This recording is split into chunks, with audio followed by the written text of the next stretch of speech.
Hi friends, ನಮಸ್ಕಾರ. ನೀವು ನೋಡ್ತಿದ್ದೀರಾ ಆರ್ ವಿ ಕನ್ನಡದಾಗ. ನಾನಿವತ್ತು ನಿಮಗೆ ಅಕ್ಕಿ ರೊಟ್ಟಿ ಮಾಡೋದು ಹೇಗೆ ಅಂತ ಹೇಳ್ಕೊಡ್ತೀನಿ. ನೋಡಿ ನಾನು ಅನ್ನಕ್ಕೆ ಹಿಟ್ಟನ್ನು ಮಿಕ್ಸ್ ಮಾಡ್ಕೊಳ್ತಾ ಇದ್ದೀನಿ. ನಾವು ನೈಟು ಉಳಿದಿರುತ್ತಲ್ವ ಅನ್ನ, ಅದರಲ್ಲಿ ಕೂಡ ಮಾಡ್ಕೋಬೋದು. ಇಲ್ಲ ಅಂದರೆ ಬೆಳಗ್ಗೆ ಅನ್ನ ಇಟ್ಕೊಂಡು ತಣ್ಣಗಾದ್ಮೇಲೆ ಅದನ್ನು ರೊಟ್ಟಿನ ಮಾಡ್ಕೋಬೋದು. ನೋಡಿ, ನಾನು ಸಣ್ಣ ಬೌಲಲ್ಲಿ ಸ್ವಲ್ಪ ನೀರು ಇಟ್ಕೊಂಡಿದ್ದೀನಿ, ಬಿಸಿ ನೀರನ್ನ. ಇದನ್ನು ಕೈಗೆ ಹಾಕ್ಕೊಳ್ತಾ ಹಿಟ್ಟನ್ನು ಚೆನ್ನಾಗಿ ಕಿವುಚ್ಕೋಬೇಕು. ನಿಮಗೆ ಗೊತ್ತಿರೋ ಹಾಗೆ ಮಲೆನಾಡು ಸೈಡ್ ರೊಟ್ಟಿ ಫೇಮಸ್ ಅಲ್ವಾ.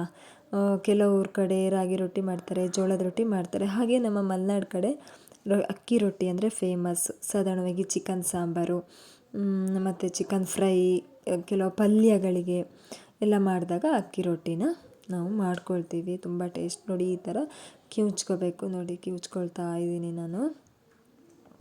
ಚೆನ್ನಾಗಿ ಕಿವುಚ್ಕೋಬೇಕು ಹಿಟ್ಟನ್ನು, ಇಲ್ಲಾಂದರೆ ರೊಟ್ಟಿ ಅಷ್ಟು ಚೆನ್ನಾಗಿ ಬರಲ್ಲ.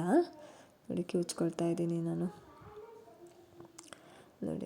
ನೋಡಿ ಈ ಥರ ಕಿವುಚ್ಕೊಂಡಿದ್ದೀನಿ. ಸ್ವಲ್ಪನೇ ಕಿವುಚ್ಕೊಳ್ತೀನಿ. ಯಾಕಂದರೆ ನಾವು ಮನೇಲಿ ಒಂದು 9 ಮೆಂಬರ್ಸ್ ಇರೋದ್ರಿಂದ ತುಂಬ ಬೇಕಾಗುತ್ತೆ. ಒಂದು 20-25 ರೊಟ್ಟಿ ಮಾಡ್ಕೊಳ್ತೀವಿ ನಾವು. ಹಾಗಾಗಿ ಸ್ವಲ್ಪ ನಮಗೆ ಕಷ್ಟ ಆಗುತ್ತೆ. 2, 3 ಜನ, 4 ಜನ ಇದ್ದರೆ ತುಂಬ ಬೇಗ ರೊಟ್ಟಿ ಮಾಡೋದು, ತುಂಬ ಬೇಗ ಈಸಿ, ಬೇಗ ಮಾಡ್ಕೊಬಿಡ್ಬೋದು. ನಾವು ಜನ ಜಾಸ್ತಿ ಇರೋದ್ರಿಂದ ಸ್ವಲ್ಪ ಕಷ್ಟ ಆಗುತ್ತೆ ಅಂತ ಅಷ್ಟೇ. ನೋಡಿ, ಈ ಥರ ಮುದ್ದೆ ಮಾಡ್ಕೋಬೇಕು. ಸಾಧಾರಣ ತಿಂಡಿಗಳಲ್ಲಿ ಈಸಿಯಾಗಿ ಬೇಗ ಆಗೋದು ಅಂತ ಹೇಳಿದರೆ ರೊಟ್ಟಿ. ಅನ್ನ ಒಂದು ಕಪ್ ಇದ್ದರೆ ಸಾಕು, 10 ರೊಟ್ಟಿ ಮಾಡ್ಕೊಬಿಡ್ಬೋದು. ಅಷ್ಟು ಈಸಿಯಾಗಿ ಬೇಗ ಆಗುತ್ತೆ. ನೋಡಿ, ಈ ಥರ ಮುದ್ದೆ ಮಾಡಿ ಇಟ್ಕೋಬೇಕು ಫಸ್ಟು. ನೋಡಿ, ಈ ಥರ ಮುದ್ದೆ ಮಾಡಿ ಇಟ್ಕೊಳ್ತಾ ಇದ್ದೀನಿ ನಾನು. ನೀವು ಕೂಡ ಮನೇಲಿ ಟ್ರೈ ಮಾಡಿ ತುಂಬ ಟೇಸ್ಟಿಯಾಗಿರುತ್ತೆ. ಓಕೆನಾ. ಸಾಧಾರಣವಾಗಿ ಎಲ್ಲರ ಮನೆಯಲ್ಲೂ ರೊಟ್ಟಿ ಮಿಷಿನ್ ಇರುತ್ತೆ ಅಂತ ಅಂದ್ಕೊಂಡಿದ್ದೀನಿ. ಇಲ್ಲ ಅಂದರೆ ಒಂದು ಪರ್ಚೇಸ್ ಮಾಡಿ ಅದರಲ್ಲಿ ಒತ್ಕೋಬೋದು. ಕೆಲವೊಬ್ಬರು ಕೈ ರೊಟ್ಟಿ ಅಂತ ಮಾಡ್ತಾರೆ, ಕೈಯಲ್ಲೇ ರೊಟ್ಟಿ ಮಾಡ್ತಾರೆ, ಮಿಷಿನ್ ಏನು ಬೇಕು ಅಂತ ಇಲ್ಲ. ಆದರೆ ನಮ್ಮ ಮನೇಲಿ ಮಾತ್ರ ನಾವು ಮಿಷಿನಲ್ಲೇ ಮಾಡೋದು ರೊಟ್ಟಿನ. ನೋಡಿ, ಈ ಥರ ಉಂಡೆ ಮಾಡಿ ಇಟ್ಕೊಂಡಿದ್ದೀವಿ ನಾವು. ಇದನ್ನು ಈಗ ಮಿಷಿನಲ್ಲಿ ಒತ್ಕೊಳ್ತು. ನಮ್ಮ ಮನೇಲಿ ಈ ಥರ ಪ್ಲಾಸ್ಟಿಕ್ನ ಕಟ್ ಮಾಡಿ ಇಟ್ಕೊಂಡಿದ್ದೀವಿ. ಇದನ್ನು ಮಿಷಿನಲ್ಲಿಟ್ಟು ಒತ್ಕೋಬೇಕು. ನೋಡಿ, ಒತ್ಕೊಳ್ತಾ ಇದ್ದೀನಿ ನಾನು ಮಿಷಿನಲ್ಲಿ. ನೋಡಿ, ಇಷ್ಟಾಗಲ ಬಂದಿದೆ, ಚೆನ್ನಾಗಿ ಬಂದಿದೆ. ಅದು ಅನ್ನ ಎಲ್ಲ ಮಿದ್ದಿದೆ ನೋಡಿ, ಅನ್ನ ಕಾಣಿಸೋದಿಲ್ಲ. ಇದನ್ನು ನಾನು ಹಂಚು ಕಾದಿರಬೇಕು. ಕಾದಿದ್ದ ಹಂಚಿಗೆ ನಾನು ರೊಟ್ಟಿನ ಹಾಕಿದ್ದೀನಿ. ನಾವು ಸಾಧಾರಣವಾಗಿ ಮಲೆನಾಡು ಕಡೆ ಒಲೆಯಲ್ಲೇ ಮಾಡ್ತೀವಿ. ನಮ್ಮನೇಲಂತೂ ನಾವು ಸಾಧಾರಣವಾಗಿ ರೊಟ್ಟಿನ ಒಲೆಯಲ್ಲೇ ಮಾಡೋದು, ತುಂಬ ಟೇಸ್ಟ್ ಒಲೆಯಲ್ಲಿ ಮಾಡಿದರೆ. ನೋಡಿ, ರೊಟ್ಟಿನ ಒಂದು ಸೈಡ್ನ 1ರಿಂದ 1.5 ನಿಮಿಷ ಬೇಯಿಸಬೇಕು. ಈಗ ಮಗ್ಚಾಕಿದ್ದೀನಿ, ಒಂದು ಕಡೆ ಬೆಂದಿದೆ, ಇನ್ನೊಂದು ಕಡೆ ಮಗ್ಚಾಕಿದ್ದೀನಿ. ಇದು ಕೂಡ 1ರಿಂದ 1 ನಿಮಿಷ ಬೇಯಬೇಕು. ಬೆಂದಿರೋದನ್ನ ನಾನೀಗ ಒಲೆ ಒಳಗೆ ಬೇಯಿಸ್ಕೊಳ್ತಾ ಇದ್ದೀನಿ. ಒಲೆ ಒಳಗೆ ಬೇಯಿಸಿದರೆ ಕೆಂಡದಲ್ಲಿ ತುಂಬ ಟೇಸ್ಟು ರೊಟ್ಟಿ. ಹಾಗಾಗಿ ನಾನು ಕೆಂಡದಲ್ಲೇ ಬೇಯಿಸ್ಕೊಳ್ತಾ ಇದ್ದೀನಿ.